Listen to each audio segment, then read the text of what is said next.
আমার কোটি কোটি দণ্ডবত পরিবার প্রপন্ন পারিজাতায় তত্র বেত্রৈক পাণয়ে তত্র বেত্রৈক পাণে বললেন। দেখো, প্রপন্ন পারিজাতায় তত্র, প্রপন্ন গোবিন্দকে বলছেন তেমন প্রপন্ন পারিজাতায় তত্র মুদ্রায় কৃষ্ণায় গীতামৃত দুহে নমঃ। ভগবানকে প্রণাম জানাচ্ছেন কি বলে দেখুন, প্রপন্ন পারিজাতায়। পারিজাত একটা ফুলের নাম। এই ফুলটা আমরা এই জগতে দেখতে পাই। কোথায় আছে? স্বর্গের নন্দন কাননে আছে এই পারিজাত ফুলটা। এই পারিজাত ফুলটার বৈশিষ্ট্য কি না, এটি যা চাইবেন তাই দান করতে পারে। কল্পবৃক্ষের মতন পারিজাত বৃক্ষ, কল্পবৃক্ষের মতন। কল্পবৃক্ষ মানে একটা বৃক্ষের কাছে গিয়ে আপনি যা কল্পনা করবেন মনে মনে তাই পাবেন। একেবারে কল্পবৃক্ষ। এই জবে দেখা যায় কল্পবৃক্ষ, দেখা যায় না। এখানে আম গাছের কাছে গেলে আম দেবে, জাম গাছে গেলে জাম দেবে, কাঁঠাল গাছে গেলে কাঁঠাল দেবে। কিন্তু এমন গাছ দেখা যায় যে গাছে সব আমও দেবে, কাঁঠাল দেবে, জামও দেবে, দেখা যায় না তো। স্বর্গে আছে একটা গাছ, এই পারিজাত বৃক্ষ যা চাইবেন তাই দেবে। গোবিন্দকে প্রণাম জানিয়ে বলছেন তুমি প্রপন্ন পারিজাত, অর্থাৎ প্রপন্ন জনের কাছে তুমি কল্প বৃক্ষ। প্রপন্ন কাকে বলে? শিষ্যস্তেহং সাধিমাং তাং প্রপন্ন। হে গোবিন্দ, আমি তোমার চরণে শরণাগতি গ্রহণ করলাম। আমি আমার দেহ, মন, প্রাণ, কায় মনোবাক্যে নিজেকে তোমার চরণে সমর্পণ করলাম। এমনি করে যে শরণাগত হয় তাকে বলে প্রপন্ন। এই প্রপন্ন জনের কাছে তিনি পারিজাত বৃক্ষ। এই প্রপন্ন জন ভগবানের কাছে যা চাইবেন, চাইতে হবে না, মনে মনে যদি বাঞ্ছা করেন, ভক্তি, মুক্তি, অর্থ যা চাইবেন সব পাবেন। গোবিন্দ সব দান করতে পারেন। সুদামা ভগবানের কাছে যখন গেছিলেন, চাইতে পেরেছিলেন নিষ্কান্ত। স্ত্রী পাঠালেন বটে, কিন্তু বললেন পাঠালে আমার একটা লাভ হবে কি? অয়ং হি পরম লাভ উত্তম শ্লোক দর্শনম। আমার লাভ হয়ে যাবে, আমার পরম বন্ধু গোবিন্দকে দর্শন পেয়ে যাবে। তবে আমি কিছু চাইতে পারবো না। আমি তো বন্ধুর কাছে প্রতিজ্ঞাই করেছি যে তোমার কাছে আমি কোনোদিন কিছুই চাইব না। গোবিন্দ তো অন্তর্যামী, বুঝতে পেরেছেন সুদামা কেন এসেছে। সুদামা বড় দরিদ্র, ভগবান জানেন। তাই মনে মনে ঠিক করলেন আমি তাকে অমর্ত্য তুল্য সম্পদ দান করব। অমর্ত্য মানে যা মর্ত্য নয়, অর্থাৎ স্বর্গে, স্বর্গেও যা তুল্য অমর্ত্য তুল্য সম্পদ দান করব। দেখেছেন তো, চাইতে হয় না, মনে মনে কল্পনা করেছেন, পেয়ে গেছে। মনে মনে কল্পনা করেছেন। তাহলে গোবিন্দ কেমন প্রপন্ন পারিজাত দেখুন। গোবিন্দ যখন লীলাটি চলছে না, তখন মিথিলায় দুজন ভক্ত আছে, একজন রাজা আর একজন দরিদ্র প্রজা। রাজার নাম বহুরাস, আর একজন ভক্তের নামটা ভুলে গেলাম আমি। একজন ভক্ত বহুরাস আর সুতদেব। সুতদেব, এই দুই, সুতদেব দরিদ্র প্রজা আর বহুরাস্য রাজা। দুজন বাড়িতে বিগ্রহ সেবা আছে। বিগ্রহ সেবা ছেড়ে গোবিন্দকে দেখতে পাচ্ছেন না। তখন দ্বারকা লীলা চলছে, ইচ্ছা রেখাসি, কিন্তু মনে মনে বড় ইচ্ছা যে গোবিন্দকে দেখব। লীলার পর যে গোবিন্দ ভজনা করি, দেখুন প্রার্থনা জানাতে হয় নাই, ফোনও করতে হয় নাই, চিঠিও লিখতে হয় নাই, দূত পাঠাতে হয় নাই। গোবিন্দ জানতে পেরেছেন দূর থেকে যে দেখো বহুরাস্য সুতদেব আমাকে দেখতে চেয়েছে, কিন্তু বিগ্রহ সেবা আছে তো, সেই বিগ্রহ সেবা ছেড়ে আসতে পারছে না। দেখেছেন তো, তাই বিগ্রহ সেবা ছেড়ে আমরা তীর্থে তীর্থে ঘুরে বেড়াই, ঠাকুরকে বাতাসা দিয়ে ফুল দিয়ে দিলাম, তুই খুলে খেয়ে দিল ঠাকুর চলে গেল। দেখুন যে মনে রাখবেন, যেদিনই ঠাকুরকে প্রাণ প্রতিষ্ঠা হলো, প্রতিমা নহ তুমি ব্রজেন্দ্র নন্দন, সেদিন আর প্রতিমা নয়, দোকান থেকে কিনে আনলেন প্রতিমা, এইবার যে প্রাণ প্রতিষ্ঠা করলেন তখন সাক্ষাৎ ব্রজেন্দ্র নন্দন। ভাগবত দেখালেন ঘরে বিগ্রহ থাকলে তাকে ঘরে জেলবন্দি করে দিয়ে যেন তীর্থে তীর্থে ঘুরে তোমার কোনো পুণ্যই হবে না। দেখেছেন তো? দেখ ভগবান তাই গেলেন, নিজেই গেলেন ভগবান, ভগবান নিজে গিয়ে বহুলাস্য সুতদেবকে নিজে গিয়ে কৃপা করলেন। তাহলে প্রপন্ন পারিজাতে হলো, মনে মনে ভেবেছে গোবিন্দকে দর্শন করবো, তাহলে প্রপন্ন পারিজাতায় তত্র বেত্রৈক পানয়। তত্র মানে লাগাম, আর বেত্র মানে পাঁচন। রথে যে আসেন তো রথে কি থাকবে? ঘোড়ার লাগাম থাকবে আর হাতে একটা পাঁচন থাকবে। তাহলে তত্র বেত্রৈক পানয় এক পানয়। যখন অর্জুনকে উপদেশ দিচ্ছেন, এক হাতে লাগাম ছিল আর এক হাতে পাঁচন ছিল, তো যখন অর্জুনকে উপদেশ দান করছেন একটা হাতেই দুটো ধরা আছে। তত্র বেত্রৈক এক পানয়, মানে একটা পানিতে একটা হাতেই তত্র আছে বেত্র আছে, লাগামও আছে আবার বেত্র পাঁচনও আছে।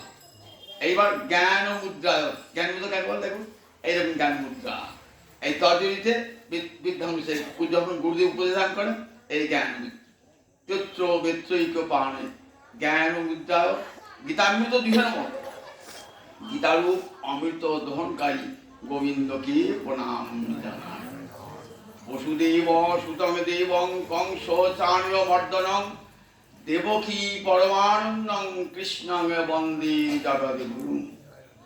দেব বসুদেব সুতং দেবং, বসুদেব শব্দের অর্থ শুদ্ধ সত্য, বসুদেব শুদ্ধং সত্যং বসুদেব সত্যিতং। যেখানে শুদ্ধ সত্য সেখানেই ভগবানের প্রকাশ। মলিন সত্য, এই যে সত্যরজতম এটা মলিন সত্য, এর উপরে শুদ্ধ সত্য, যেখানে শুদ্ধ সত্য সেইখানেই গোবিন্দের প্রকাশ। বসুদেব শুদ্ধ সত্যের মূলতি।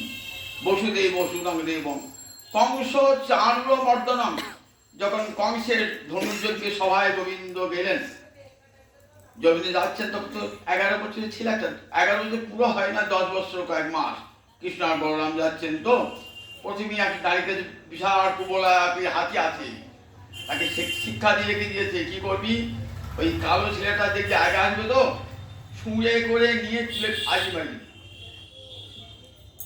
ছুঁড়ে করে ধরেছে। তো গোবিন্দ কি করেছেন, একবারে ছুঁচের মতন ওই শুলের পাশ দিয়ে গড়িয়ে চলে গেছে। অনর অনিয়ান মহৎময়, গোবিন্দ ক্ষুদ্র থেকে অতি ক্ষুদ্র হতে পারেন, আবার ছোট থেকে বিরাট হতে পারে। যখন বিষ্ণু দর্শন করেছেন কত বড় হয়েছে, আর কুবলায় বেড়ে পারে ছুঁচের মতো হয়ে ধরতেই পারলো না। ছুঁচকে কখনো ধরতে পারে? ছুঁড়ে দিয়ে বেরিয়ে গেল। বেরিয়ে গিয়ে কি করলেন, ওই 10 বছরের ছেলেটা শুঁকটা ধরে হাতিটাকে পা দিলেন, হাতিটা তো মরে গেল। এবার দুটো দাঁত থাকলো, তো হাতির দুটো দাঁত থাকে, দুটো দাঁত তুলে নিয়ে কি করলেন, একটা কৃষ্ণ একটা বলরামে চাণূর আর মুষ্টি দুজন নাম করে গেছেন, দুজনকে ওই দান্তাঘাতে হত্যা করে চলে গেলেন কংসের সভায়। কংস চাণূর মর্দনং, চাণূর আর মুষ্টিকে বলতে কংসের কাছে গেলেন, কংসকে সিংহাসন থেকে নামিয়ে এসে হত্যা করলেন। দেবকী পরমানন্দম, যখন যিনি জন্ম হয়েছিল গোবিন্দের, জন্মের সঙ্গে সঙ্গে কংসের ভয়ে চলে গেলেন কোথেকে, কারাগার থেকে নন্দালয়ে চলে এলেন। তো আর তো মায়ের সঙ্গে সাক্ষাৎ হয় না, মায়ের স্তন্যদুগ্ধ পান করতে পারে না। কারণ বলুন দেখি, মায়ের স্তন্যদুগ্ধ পান করলেন না, আগের জন্মে কে ছিলেন? কৈকেয়ী ছিলেন দেবকী। যখন রামচন্দ্র ফিরে এলেন, ফিরে এসে সবার ঘরে ঢুকছেন, কৈকেয়ী ঘরে ঢুকেছেন, সব ঘরে আলো জ্বলছে, দীপাবলিতে সব ঘরে আলো জ্বলছে, কৈকেয়ী ঘর অন্ধকার, কৈকেয়ী মাথাটা নিচে করে আছে। মা কেমন আছো? মা বলছে, তুই আমার সন্তান হবি? তা বলছেন, মা তোমার সন্তান হব পরজন্মে, কিন্তু তোমার স্তন্যদুগ্ধ আমি পান করব না। দেখুন সেই কৈকেয়ী দেবকী হয়েছেন স্তন্যদুগ্ধ পান না করে ভগবান চলে গেলেন। তো মায়ের অন্ত একটা ব্যথা রয়েই গেল, ছেলে হলো, ছেলেকে পেলাম না, ছেলেকে বুকের দুধ খাওয়াতে পারলাম না। যখন কংসকে বধ করে মা পিতামাতাকে প্রণাম করতে গেলেন, তো তখন বললেন, মা তুমি কি চাও? কতদিন তোমাকে দেখি নাই, বলো মা তোমার কি চাও?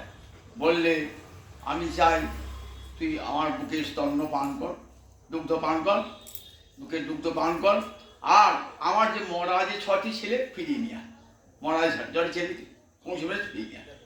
বলে, ঠিক আছে মা, তোমার বাঞ্ছা পূর্ণ করবো। কোথায় গেলেন? সুতলে বলির কাছে, সেখানে 6টা ছেলে মরে পড়েছিল। সেখান থেকে বলি, দাও বলি দাও, আমার মায়ের 6টি ছেলেকে সন্তানকে, আমার ভাই দাও, 6টি সন্তানকে নিয়ে এসে মায়ের কাছে ফিরিয়ে দিলেন। তারা এসে কি করলেন? ওই যে গোবিন্দ স্তনদুগ্ধ পান করেছিলেন, তো যে পিতাবশেষ গোবিন্দ পান করার পর দুগ্ধ থাকলো, ওই 6টি পুত্র সে দুগ্ধ পান করে মুক্তি লাভ করে গেল। এরা মরিচির পুত্র, তো ব্রহ্মাদিকে অভিশাপ দিয়েছিলেন। ব্রহ্মার কর্মদিকে রেখেছিল যে তোমরা কাল নেমে হাতে, তোমাদের কংসের হাতে তোমাদের বিনাশ হবে। পরে ওই কৃষ্ণের পিতাবশেষ দুগ্ধ পান করে তোমাদের মুক্তি হবে। তাই 6টা ছেলেকে দিয়েছিলেন। তো দেবকী পরমানন্দ মায়ের বড় আনন্দ হয়েছিল যে আমার মরা ছেলে ফিরেছে। কৃষ্ণ বন্দী জগৎগুরু, হে গোবিন্দ জগৎগুরু তোমাকে প্রণাম জানাই। কৃষ্ণ এখানে গুরুমূর্তি ধারণ করেছেন। গীতায় কৃষ্ণ গুরুমূর্তি ধারণ করেছেন। অর্জুন শিষ্য, যে সখা চির সহচর, তিনি বলছেন শিষ্য স্তেহং সাধি মাং দাং প্রপন্ন, আমি তোমার শিষ্য, তুমি আমাকে, আমি তোমার চরণে প্রপন্ন, আমাকে তুমি উপদেশ দাও, যুদ্ধ করব না যুদ্ধ করব না, কোনটা ঠিক হবে, যুদ্ধ করা না যুদ্ধ না করা। এই নিয়ে গীতার শুরু আরম্ভ হলো। 18টা অধ্যায় ধরে গীতা চলেছে। দেখেছেন তো, এই গীতা এমন এক গ্রন্থ যা বিশ্বজনীন গ্রন্থ হয়ে গেছে। কিন্তু কি দুর্ভাগ্য যে ভারতবর্ষে গীতার উৎপত্তি, সেই গীতার আদর ভারতবর্ষের মানুষের কাছে নাই। কত তো লেখাপড়া যেমন লোক রয়েছে ভারতবর্ষে, কম লেখাপড়া নাই। ঘরে গিয়ে দেখুন না কারো ঘরে গীতা বই আছে কিনা, আছে কিনা, গীতা পড়ে কিনা, গীতা জানে কিনা। বলে পড়বে না, সাম্প্রদায়িক ধর্ম গ্রন্থ পড়বে না। দেখো এইসব ধরনের উন্নাসিকতা বৃত্তি উচ্চশিক্ষিত মানুষের মধ্যে বেশি। যে গীতার সার্বজনীন, যার মধ্যে কোনো সাম্প্রদায়িকতা নয়, যথার্থ একটা মানুষ হতে গেলে যা যা গুণের দরকার গীতায় সেইটাই আছে। কোনো সাম্প্রদায়িক ধর্ম, কোনো বিশেষ ধর্ম গীতা বলেন নাই। যা চিরকালের মানব ধর্ম, বিশ্ব মানবতা। আমরা মানুষ, আমরা মানুষের মতো হব, তবেই তো মানুষ। পশু পাখি জন্ম থেকে পশু পাখি, তরুলতা সহজই জন্মই তরুলতা। মানুষ চেষ্টা করিয়া মানুষ, মানুষ দুটো হাত পানি জন্মানি মানুষ হয় না। মনুষ্যত্ব, সেই মনুষ্যত্বের বৃদ্ধি পায় কিসের? এই গীতা পাঠ করলে মনে হয় যে দেখো সর্বভূত হিতরথা, সমস্ত ভূতের মধ্যে নিয়ে আত্মাকে দর্শন হয়। কেন আমি অপরকে হিংসা করব? অপরকে হিংসা করা মানে নিজেকে হিংসা করা। কারণ যে আত্মা আমার মধ্যে রয়েছে, সেই আত্মা তোমার মধ্যেই রয়েছে। এই দেখুন, এই যে বিশ্ব ভ্রাতৃত্ববোধ, এটা কে এনেছে? গীতা। ভারতবর্ষে এখন দেশপ্রেম বলুন, জাতীয়তাবোধ বলুন, মানবিকতা বলুন, সব কিন্তু গীতার সৃষ্টি। আমরা দেখবেন ভারতবর্ষে যখন স্বাধীনতা আন্দোলনের, মহাত্মা গান্ধীর আন্দোলনের পূর্বে যখন বিনয় বাদল, দীনেশ, ক্ষুদিরাম এরা সব আন্দোলন করছে না, তখন এদের হাতে থাকতো গীতা, হাতে থাকতো গীতা।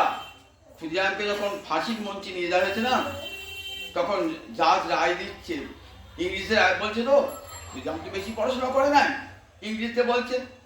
বললে ক্ষুদিরাম বুঝতে পারলে কি রায় দিলাম? বললে তুমি বলবার আগাম জানি, কি জানি তুমি আমাকে ফাঁসি দেবে, কিন্তু শোনো সাহেব, আমি মরতে ভয় পাই না। নেই নামে ছিন্নন্তি শস্ত্রাণি নেই নামে দহতি পাবক।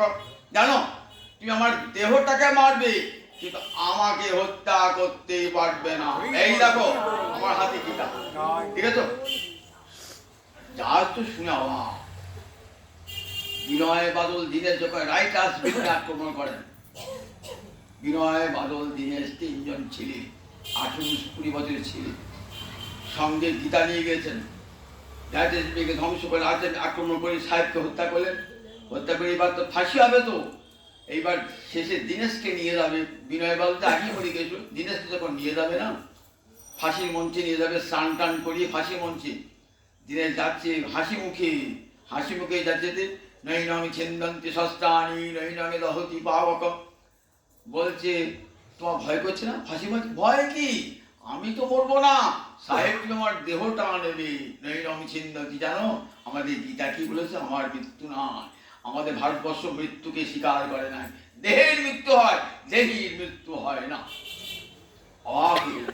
মাস্টারদা সূর্য সেন যখন ফাঁসির মঞ্চে জল্লাদ যখন ফাঁসির দড়িটা বাড়াচ্ছে না, তখন গীতার শ্লোক আবৃত্তি করছে, নৈনমি ছিন্দন্তি শস্ত্রাণি নৈনমি দহতি পাবক। ফাঁসির মঞ্চে এই গীতার শ্লোক হচ্ছে। নেতাজি সুভাষচন্দ্র যখন ভারতবর্ষ থেকে চলে গেলেন, জাপানে যাবেন না, তখন দেখবেন ওই আমি সুভাষ বলছি বইটাতে শৈলেশ বসু লিখেছেন যে কি ছিল তাই সঙ্গে, নেতাজির ব্যাগেতে একটি গীতা আর একটি হরিনামের মালা, একটি গীতা একটি হরিনামের মালা। অনেকে সব জানে না, মানে গীতা কি বলবো।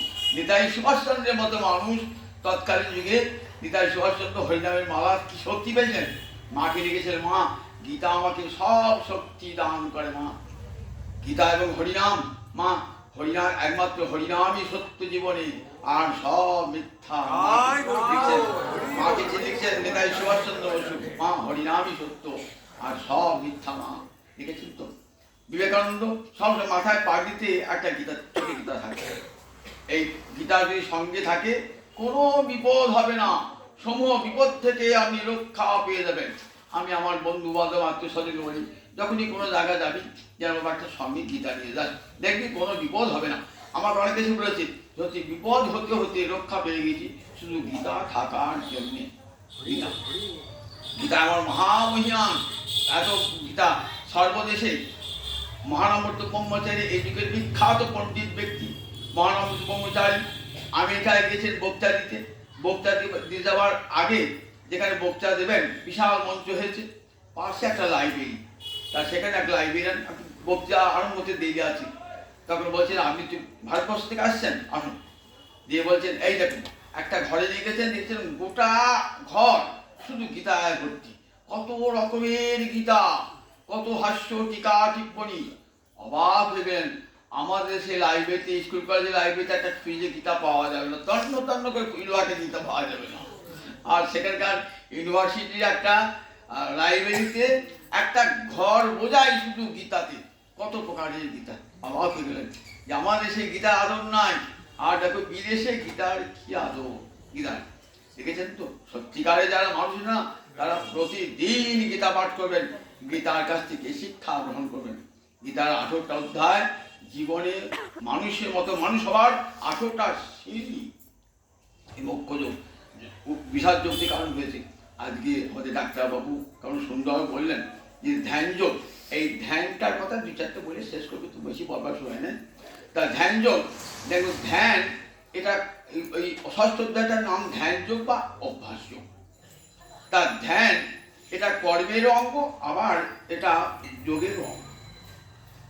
ধ্যানকে দেখুন জ্ঞানীও করে, যোগীও করে, ভক্ত করে, কিন্তু উদ্দেশ্য পৃথক পৃথক, উদ্দেশ্য পৃথক পৃথক। যোগী ধ্যান করে কি জন্য? পরমাত্মা কৈবল্য লাভ করবার জন্য, জীবাত্মা পরমাত্মা মিশে যায়, এটি যোগী ধ্যানের উদ্দেশ্য। জ্ঞানীর ধ্যানের উদ্দেশ্য ব্রহ্মানুভূতি লাভ, আর ভক্তের ধ্যানের উদ্দেশ্য গোবিন্দের চরণ। জানবেন ধ্যান কি সবই আছে, ভক্তি যুগেও ধ্যান আছে দেখবেন। আর গুরুর মধ্যে জপ করবে, গুরুদেব বলে দেন কি করবি না, যখন কামগায়ত্রী কাম্বি যখন গোবিন্দের উপাসনা করবি না, তখন গোবিন্দের মূর্তিটা ধ্যান করবি। কেমন করি? ভরা পিরা বিরামং বিগমদ তিলকং কুণ্ডলাক্রান্ত গণ্ডং পঞ্চাক্ষং কম্পকণ্ঠং স্মিত সুভগমুখং সাধারে নস্ত বেণু শ্যামং শান্তং ত্রিভঙ্গং রবিকর বসনাং ভূষিতাং বৈজয়ন্তা বন্দে বৃন্দাবনস্থং যুবতী শতবৃতং ব্রহ্ম গোপাল বেদং। এই মূর্তি ধ্যান করতে করতে কাম গায়ত্রী কাম বিজয়ী গোবিন্দের উপাসনা হয়। তাহলে ভক্তের ধ্যান আছে, ধ্যান আছে। এই যে ধ্যান বলছে একটা যোগী ক্রিয়া, কেন কি ধ্যান? চিত্তবৃত্তিকে নিরোধ কর। যোগের একটা ইয়ে হচ্ছে ধ্যান।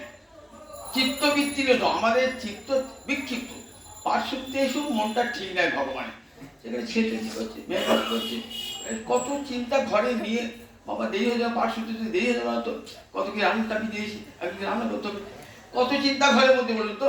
চিত্ত সব শতধা বিক্ষিপ্ত, বসে সুস্থ হয়ে যে মনটাকে স্থির করে শুনবো, এই মনটাই তো আমাদের ঠিক নেই। মনটা পাগলা, মন কাগলা এই আছে, আপনি নাই। তাহলে মনটাকে নিরোধ করবার জন্য, স্থির করবার জন্য ধ্যান একটা যৌগিক ক্রিয়া। এই ধ্যান অষ্টাঙ্গ যোগ মার্গের একটা মার্গ, অষ্টাঙ্গ যোগ মার্গ। পতঞ্জলি এই 8টা মনটাকে স্থির করবার জন্য অষ্টাঙ্গ যোগ মার্গ দিয়েছেন। কি কি দিয়েছেন দেখুন, যম, নিয়ম, আসন, প্রাণায়াম, ধ্যান, ধারণা, প্রত্যাহার, সমাধি, 8টা অঙ্গ। যম, নিয়ম, আসন, প্রাণায়াম, যম, নিয়ম, আসন, প্রাণায়াম, ধ্যান, ধারণা, প্রত্যাহার, সমাধি, এই 8টা অঙ্গ হলো এই যোগ। তারপরে যম বল কাকে বলে? অহিংসা, সত্য ভাষণ, অহিংসা, এগুলো সব যমের মধ্যে পড়ে। নিয়ম, শৌচ, সন্তোষ, এগুলি নিয়মের মধ্যে পড়ে। স্থির ও সুখম আসন, পদ্মাসন বা স্বস্তিকাসনে স্থিরভাবে বসে থাকা, এটা হলো আসন। তারপরে প্রাণায়াম, প্রাণায়াম 3টা অঙ্গ। শ্বাস প্রশ্বাস বাইরে যখন বার করছেন, তখন রেচক, শ্বাসটা বার করলেন, তখন শ্বাসটা ভিতর থেকে বেরিয়ে গেল, তখন তাকে কি বলে? রেচক। টেনে নিচ্ছেন, তখন তাকে বলে পূরক। দুটো কি আটকাচ্ছেন, তাকে বলে কুম্ভ। বাইরে যখন শ্বাস ছাড়ছেন, শ্বাস ছাড়লেন, তখন হলো রেচক, শ্বাস দিলেন, কি বলে? পূরক। আর দুটো কি আটকে দিলেন, শ্বাস বন্ধ হলো, আবার ছাড়াও বন্ধ হলো, তখন তাকে বলে কুম্ভ। এটিকে বলে প্রাণায়াম।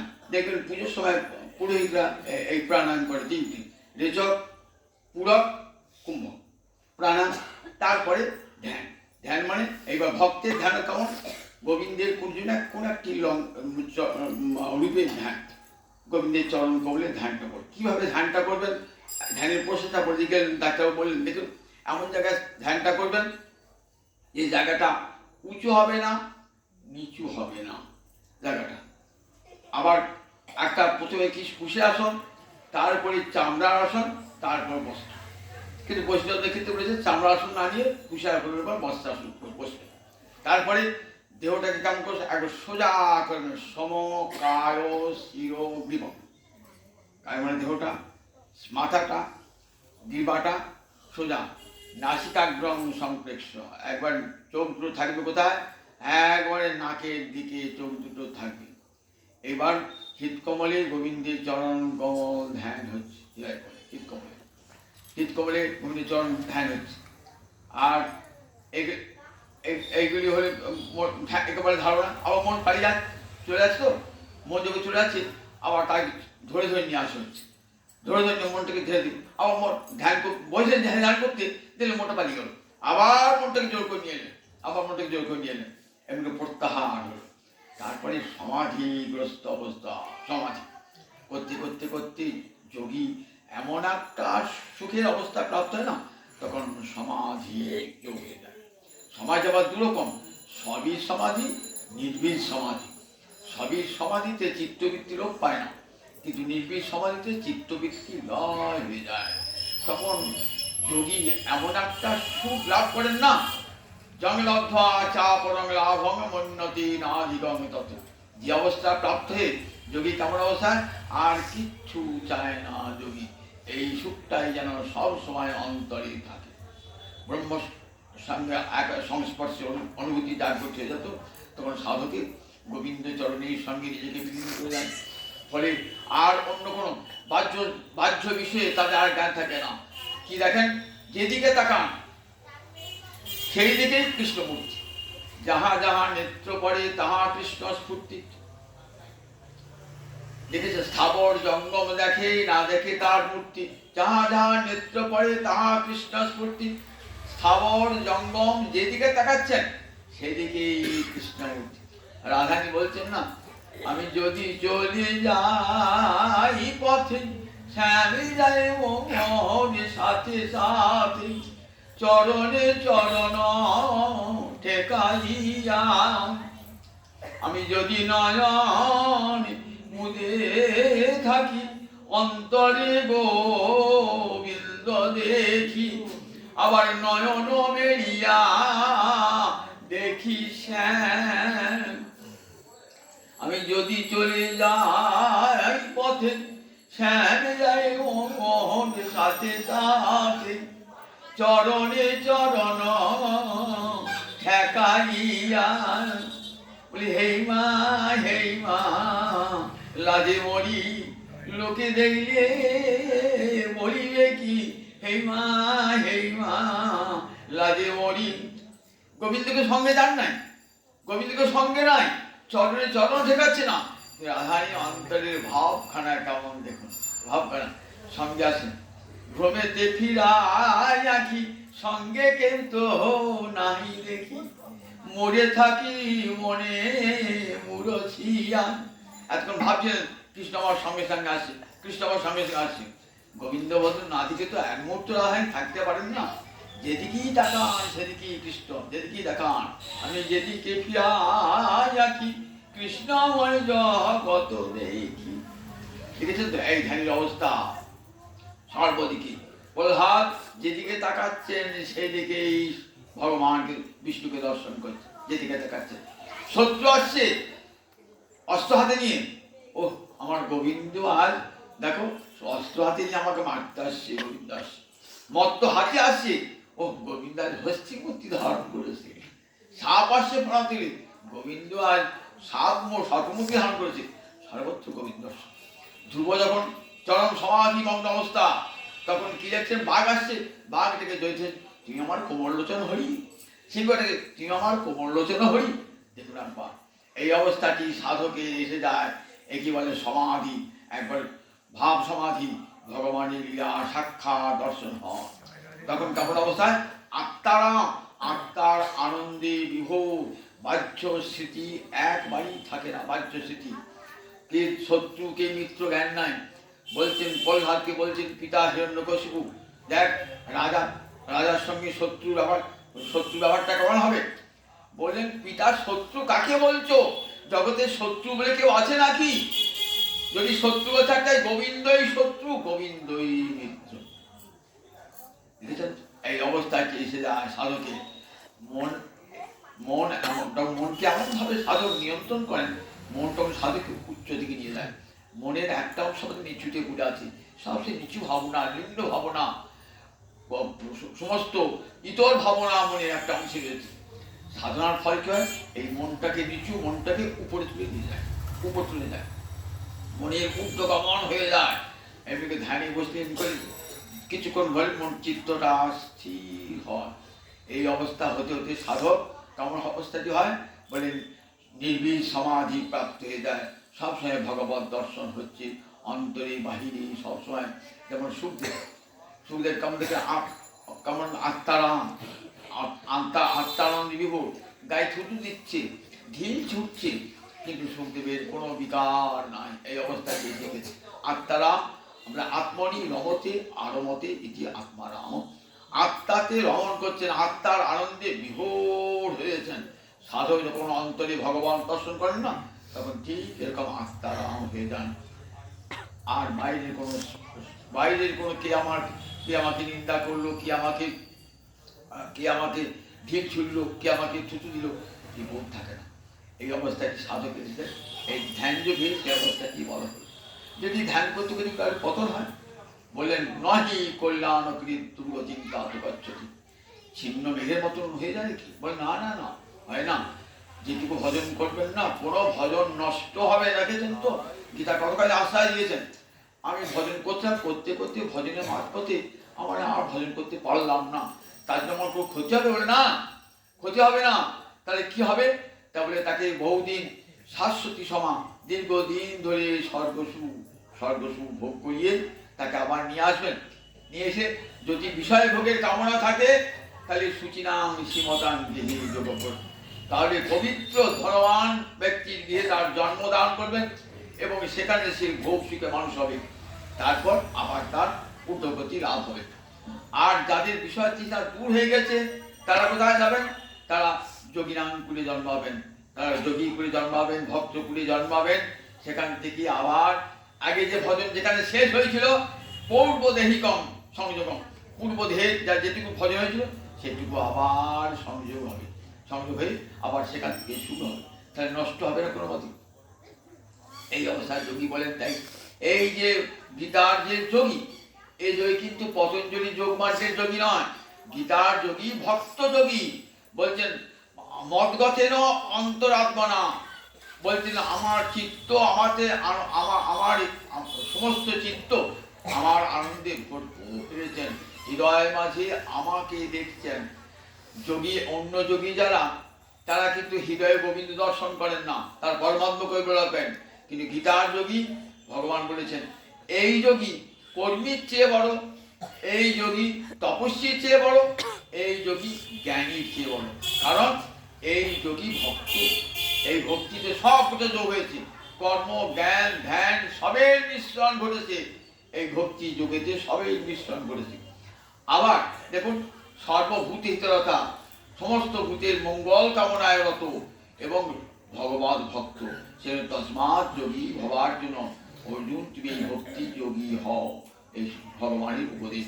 ভক্ত হয়ে আমার নির্দেশে নির্দেশে জানবে আমারই কাজ, আমি তো যুদ্ধ করে রেখে দিয়েছি, যুদ্ধ করে রেখে দিয়েছি, তোমার তো যুদ্ধ করতে হবে না, তুমি শুধু একবার যুদ্ধক্ষেত্রে দাঁড়াবে।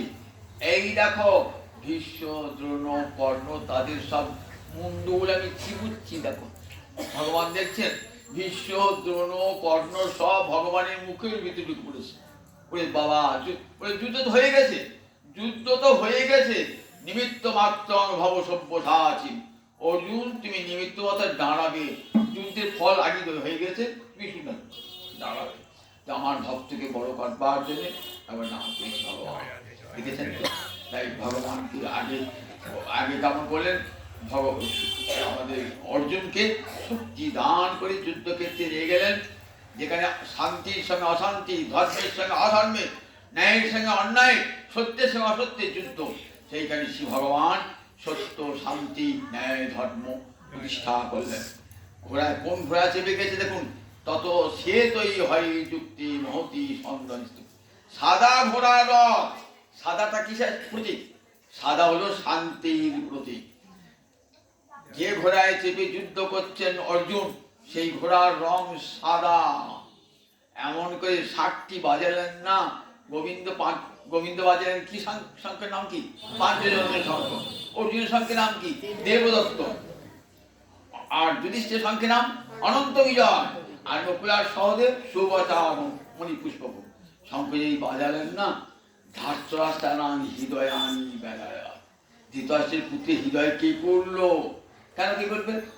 তাদের 11 অক্ষরী সৈন্যবাহিনী আর এদের 7 অক্ষরী থেকে প্রায় অর্ধেক। কিন্তু দেখেছেন যারা দুর্বুদ্ধি না, যারা শয়তান হয় না, তাদের হৃদয় সবসময় কাঁপে, ভয়েতে কাঁপে। লোক সংখ্যা জড়ো করলো, হৃদয়টা কাঁপে, সবসময় ভয়। আমার সঙ্গে যারা রয়েছে এরা আমার সঙ্গে সত্য করবে তো। দ্রোণকে ভয় হচ্ছে, ভীষ্মকে ভয় হচ্ছে, ভীষ্মকে এসে বলছে, চারিদিক থেকে ভীষ্মকে চোখে চোখে রেখে দেন। কেন? ভীষ্মকে ভীষ্মবিরক্ষিত। কেন ভয়? কেন গো? ভীষ্মকে তোমাদের পক্ষে ভীষ্ম দাঁড়িয়েছে, ভয় আছে। ভীষ্ম ভালোবাসে পাণ্ডবদের। দ্রোণাচার্য বলছেন, ঠাট্টা করছেন গুরুদেবকে দ্বিজোত্তম বলে, তোর তো ব্রাহ্মণ, বামুনের ছেলে আবার কি অস্ত্র ধরবে, এই ভাবখানা।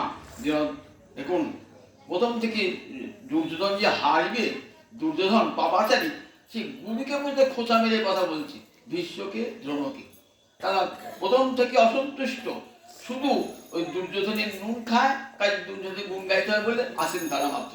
কিন্তু সমস্ত মন পাণ্ডবদের দিকে, যথা যত ধর্ম তত জয়, এই মানে যতটুকু দুর্যোধনের। তাই দেখুন দুর্যোধনের পাপাচারী দুর্যোধন যে বিনাশ হবে, কুরুক্ষেত্র যুদ্ধের প্রথমেই আমরা তার আবাদ পেয়ে যায়।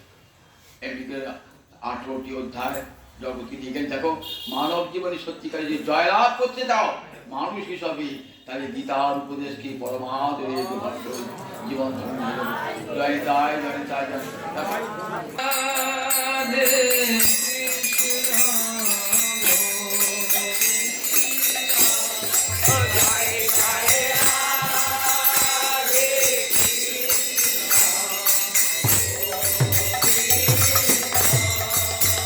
Radhe